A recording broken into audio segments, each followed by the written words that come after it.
Welcome back everyone to Mona's Take. I am your host Mona Rose and we are here to talk about everything reality TV.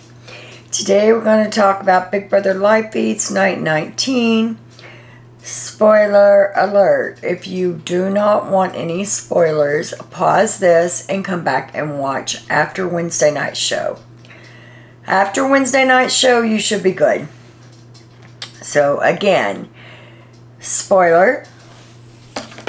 Give you this time now to back out, pause, and come back and watch. But don't forget to come back and watch. People are acting on a whole nother level on that. So can't wait to see that karma train coming through. Choo-choo. Mood of the day. Really? You gotta give us more credit than that. Some people, buckle up, buttercup. When someone shows you who they are, believe them. Alright.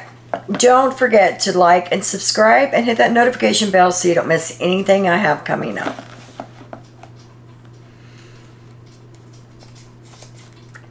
And just a quick little plug, if you are into jewelry and you would like to see what we're doing over on the other platform, you can follow me at Mona, M-O-N-A, apostrophe take, T-A-K-E, over on TikTok.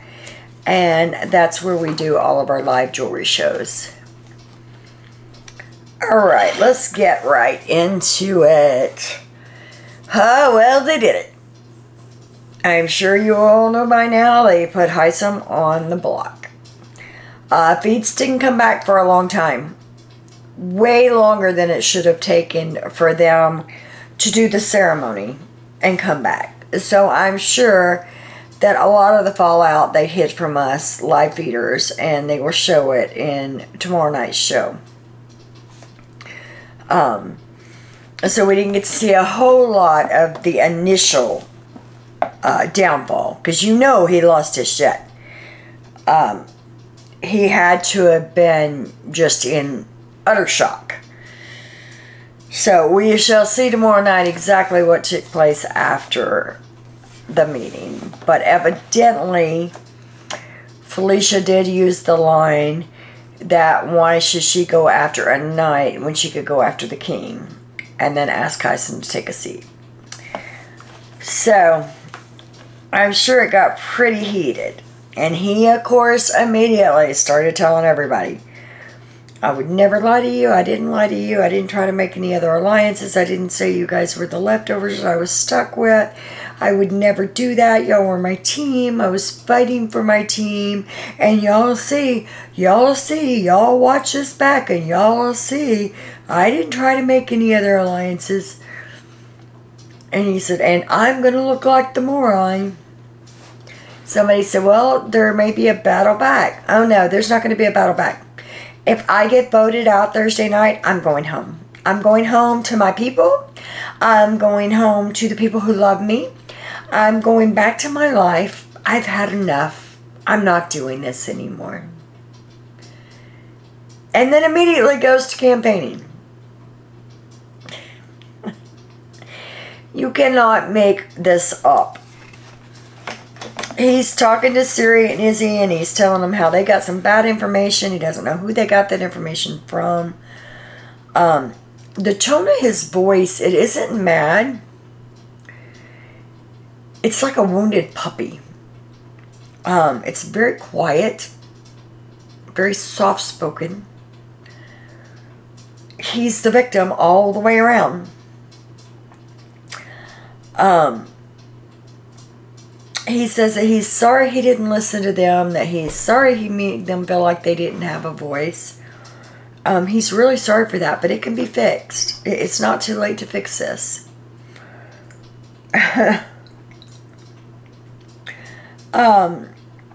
That he was just living up to his name, that he was being the protector, that he was trying to protect their hearts.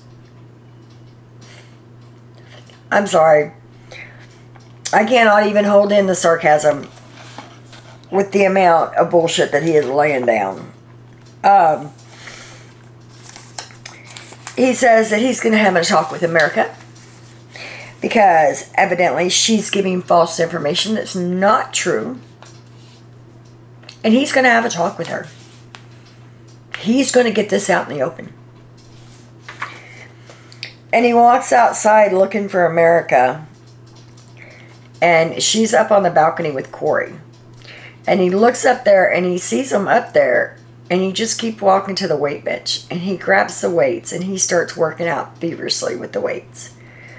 And I'm thinking he doesn't want to go confront America when she's with somebody else. Because then he can spin the story. If there's somebody else with her, then he can't spin the story of what she said. Because he already knows that there's a lot of people that don't trust her in the house. Sorry, I have something on my glasses. I can't see. So he says, it's going to be great TV because I'm going to look like a moron. Everyone's outside. The sun is shining. Some of the furniture and the indoor turf is a little wet still.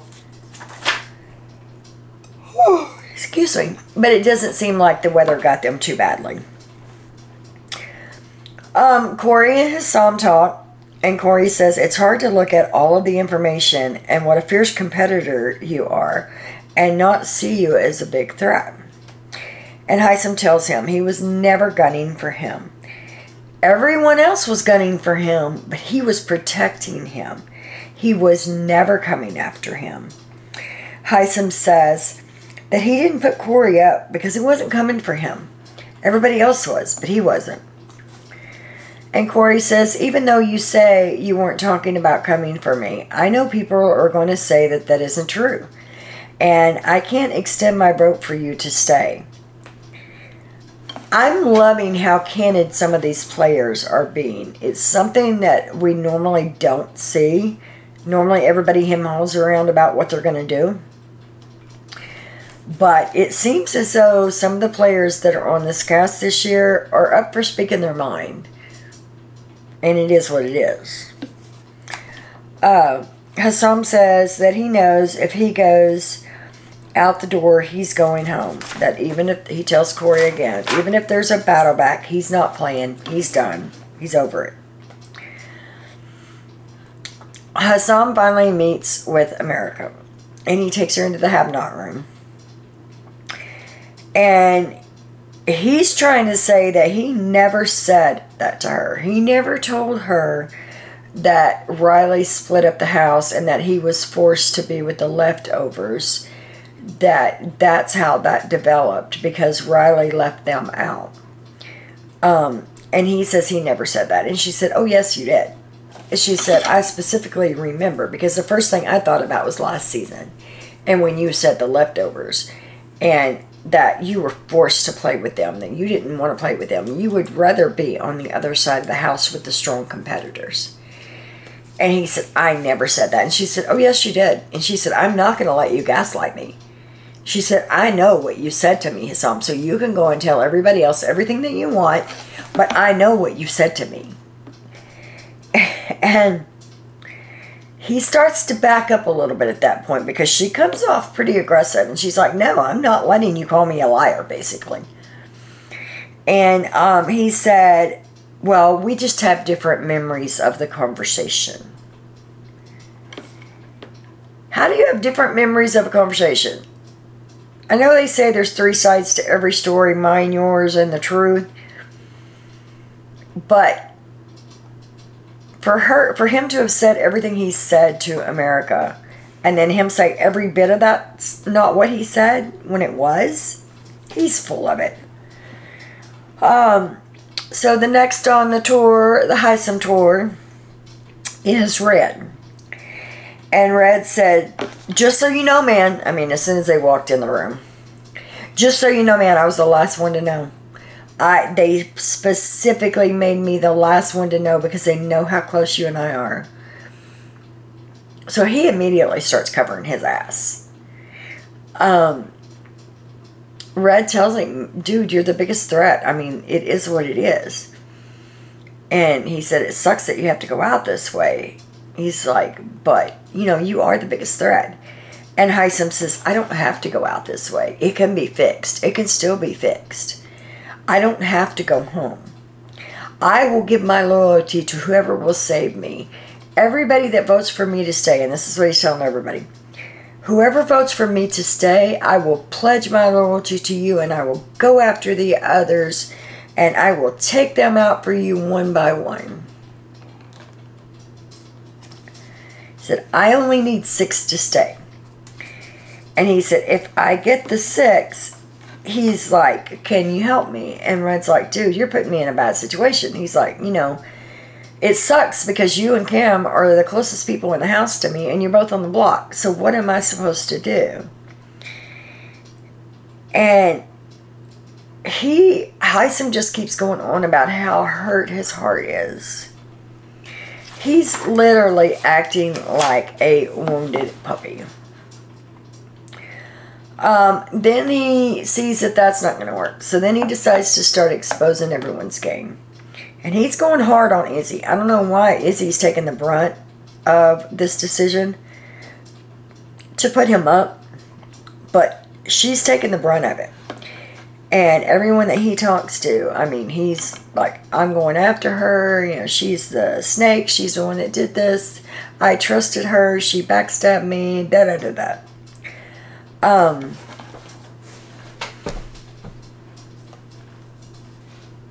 And so now he's on the second whirlwind tour. This time it's throwing everybody under the bus. Cirie confirms with Cirie and Matt are talking. And Matt's saying that he doesn't really trust Cameron. He doesn't know what it is about him, but he doesn't trust him. And Cirie, sorry guys. Cirie lets Matt know that all the information that they had came from Cameron. And that if he would turn on Riley, who was supposed to be his number 2, and like a daughter to him and all of this, then he'll turn on anybody in the house. And he's going to say what he needs to say to make sure to save his own butt. And Matt said, I knew it. He's like, it had to have been somebody from our side. He said, you guys knew way too much information. Somebody had to have been talking, and it was Cameron. And Cirie confirmed it with Matt.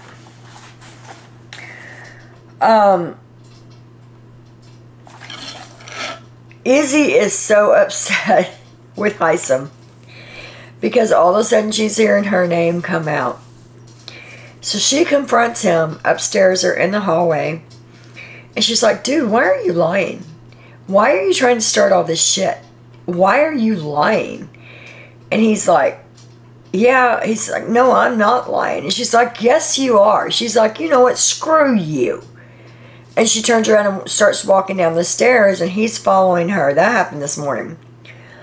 And he's following her, and he says, Izzy, do you want to talk? And she's like, nope. Just kept walking while everybody in the house saw what went down. But Izzy's had about 4 breakdowns today. She's sensitive, I guess, again today. She doesn't understand why she's the one taking the brunt of everything. What else? Not a lot has gone on in the past 24 hours. A lot of Hisam saying everything that he said, but blaming it on his teammates, the professors, saying it. He never intended to go after anybody. He didn't have a target. It was the professors. They talked him into doing it. Yada, yada, yada. He never was going after Matt. That was the professors going after Matt. Just the same old tired bullshit. And damn it, Jared. Where is our duct tape? I'm going to need production to get some damn duct tape in that house quickly. He's sitting in the living room with Hisam, and I believe it was Jag. And